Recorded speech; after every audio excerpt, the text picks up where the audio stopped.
கேவலப்படுத்திட்டீங்களடா. ஆத்தாளியும் தங்கச்சியும் கூட்டிட்டு வந்து என் காலில் விழுந்து சவால் விட்டேன். இப்ப என் பொண்டாட்டி கூட்டுவான்னு சொல்லுவான். இல்லண்ணே மெரூன் கலர் குவாலிட்டின்னு சொன்னனால அதே மாதிரி இருந்தா அப்ப கருப்பு கலர் பொண்ணை பார்த்தா பொண்டாட்டி நினைச்சு பாஞ்சிருவான் அவன். டேய், போன் பண்ண பொண்ணு அவன் எதிரியா இல்ல நம்மளை குழப்பறதுக்காக அவன் பண்ண ஏற்பாடா?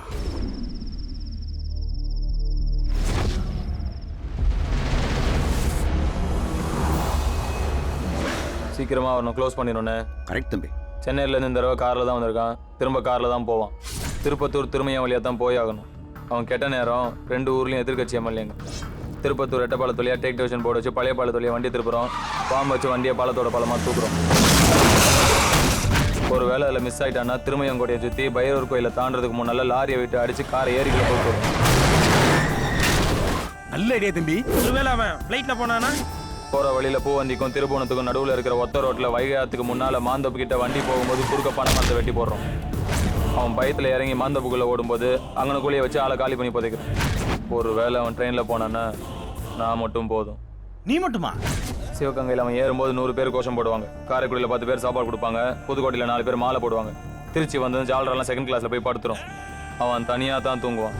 அந்த நேரம் உள்ளே பூந்து தலானியை வச்சு அமுக்கி தடம் தெரியாமல் கொண்டு பணத்தோட காவிரி ஆற்றுல குதிச்சு நான் சர்க்கார் பாளையத்தில் கரை ஏறிடுவேன்.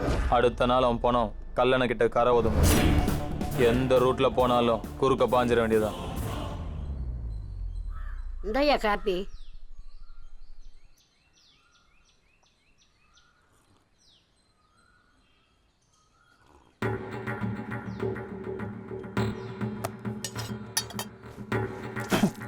முருகேசா, முருகேசா.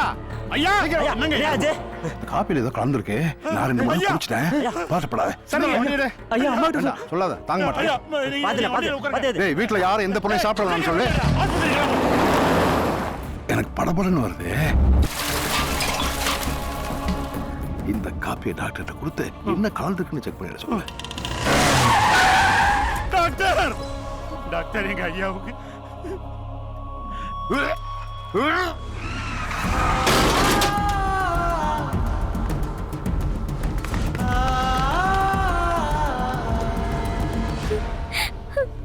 ஐயோ தம்பி, என்ன நடந்துச்சு தெரியலையே.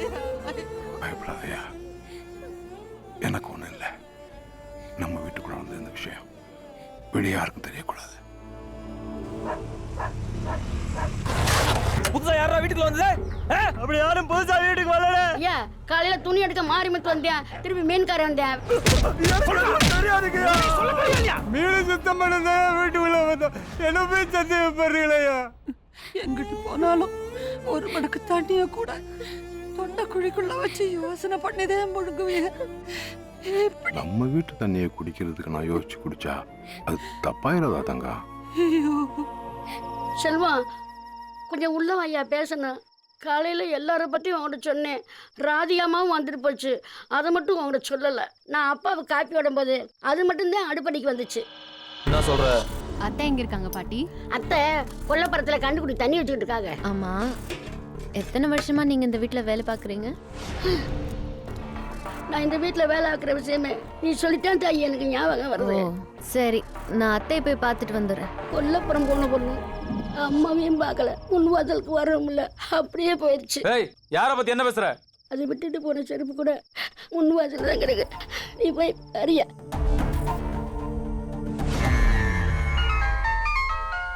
தம்பி, ஒரு சின்ன தகவல். ஏதோ ஒரு பொண்ணு தான் ஃபோன் பண்ணி ஐயா ட்ரெயினில் போன விஷயத்த சொல்லிச்சுன்னு பேசிக்கிறாங்க. எதுக்கும் கொஞ்சம் ஜாக்கிரதையா இருந்துக்கோங்க.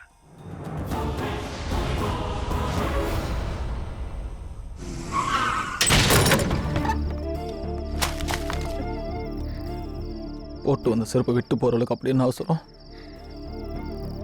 எங்கள் வீட்டு சமையல் கட்டுக்குள்ள நுழைஞ்சது அந்த வயசான கிழவியோட மனசை கஷ்டப்படுத்துறதுக்கா, இல்லை எங்கள் அப்பா குடிச்ச காப்பியில் விஷத்தை போடுறதுக்கா? சொல்றேன், நான் சொல்றேன். உங்க அப்பனை கொலை பண்ணதாண்டா அவன் வீட்டுக்குள்ள வந்தா. நான் தான் அனுப்பி வச்சேன். போய் தானே சொல்கிறாங்க. இல்லைல்ல உங்க அப்பனுக்கு விஷம் போட்டதுக்கே உனக்கு இவ்வளவு கோவம் வருதுன்னா என் மகனை உன் அப்பன் நடு ரோட்ல வச்சு வெட்டி கொலை பண்ணானே.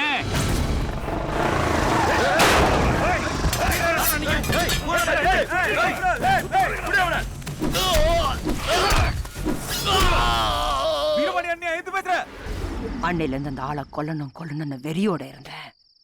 ஆனா அந்த ஆளோட அதிகாரமும் அந்தஸ்தும் என்ன நெருங்க விடல. ஒரு நாள் நீ என் பொண்ணு கூட பேசிக்கிட்டு இருந்ததை பார்த்த அன்னைக்கு முடிவு பண்ண, அந்த ஆளுகிட்ட நெருங்கணும்னா ஒரே வழி இதுதான். பொட்ட பிள்ளையா இருந்ததால கையில விஷத்தை கொடுத்து அனுப்புனேன். அது ஆம்பளை பிள்ளையா இருந்திருந்தா அருவாளை கொடுத்து அனுப்பியிருப்பேன். அப்பா ஞாபகம் வரக்கூடாதுன்னு என் பொண்ண 11 வருஷம் பண்ண பிரிச்சிருக்கேன். உண்மையிலே எங்கள் அப்பா கொலை பண்ணியிருப்பாரா இல்லையான்னு எனக்கு தெரியல. அவரை பழி வாங்குறதுக்கு நீ எந்த காரணத்தை வேணா சொல்லி எங்கள் வீட்டுக்குள்ள நுழைச்சிருக்கலாம். போய் என் காதல் தானே கிடைச்சது. உசுரோட என்ன வச்சு சம்மதிக்கிட்டல.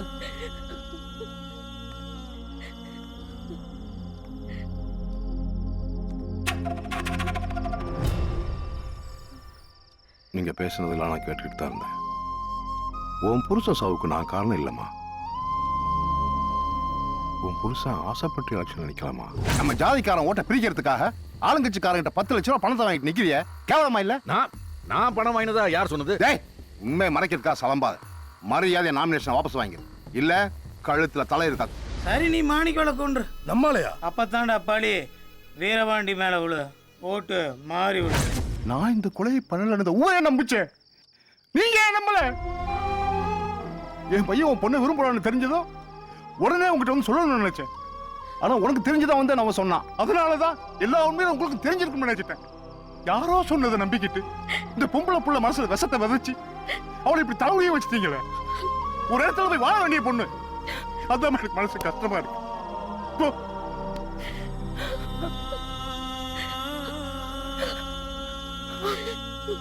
நீ எனக்கு மட்டும் துரோகம் பண்ணலடி.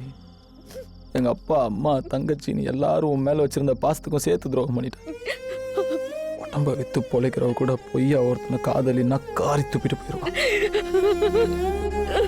பாத்தியா பாத்தியா என்ன வார்த்தை சொன்ன? முள்ள வச்சு எதுக்கு நீ சிரிச்ச? காதலினும் பேர சொல்லி கழுத்த நீ நெரிச்ச.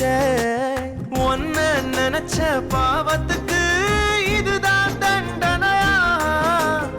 என்ன பெற்ற தெய்வத்துக்கே சோதனையா? அந்த டெலிஃபோன் புதுக்கார்டு விசாரிச்சோம். பக்கத்துல லேடிஸ் காலேஜ் இருக்கனால எந்த பொண்ணு ஃபோன் வச்சுன்னு சரியா சொல்ல ஒரு பொட்டச்சி வேவு பார்க்குற அளவுக்கு ஆயிருச்சு. சட்டசபையில எதிர்கட்சிக்காரங்க வேணும்னு கண்ணத்துல அடிச்சு காட்டி விருப்பேற்றான்டா. இதுக்கு மேல பொறுமையா இருந்து சாதிக்கணும்னு நினைச்சா அவன் சாதிச்சுட்டு போயிருவான்டா. இன்னைக்கு ராத்திரி ராமேஸ்வரத்துல இருந்து 50 பேர் இருக்குங்க. யாரும் எதிர்பார்க்காத நேரத்துல அவன் வீட்டுக்குள்ள புகுந்து வீரபாண்டியும் அவன் மாவனையும் வெட்டி எறிய சொல்லுங்க. ஊர்க்காரங்க எவனாவது தடுக்க வந்தா பெருசு சிறுசுன்னு பார்க்காம சீவி எறிய சொல்லுங்க. அண்ணா, இப்படி ஓப்பனா இறங்கி செஞ்சோம்னா நம்ம பேர் தான் வெளியில வரும். நம்ம ஆளுங்களை ஒதுங்கி நின்னு வேடிக்கை பார்க்க சொல்லியா? ராத்திரி கரெக்டா 10 மணிக்கு ஈபில சொல்லி பாண்டியாபுரத்துல கரண்ட் கட் பண்ண சொல்லுங்க. அந்த நேரத்துல போன் பண்ணா சுத்து வட்டாரத்துல எந்த போலீஸ் ஸ்டேஷன்லயும் போன் எடுக்க கூடாது. சரிங்க. அந்த டிரைவருக்கு ஏண்டா இருக்குது? வீரபாண்டி மேல பாசத்துல இருக்குதோ? அவன் எந்த ஊருக்காரன், அவனை யாரு இங்க அனுப்புனது, அனுப்புனவனுக்கும் வீரபாண்டிக்கும் என்ன சம்பந்தம்? உடனே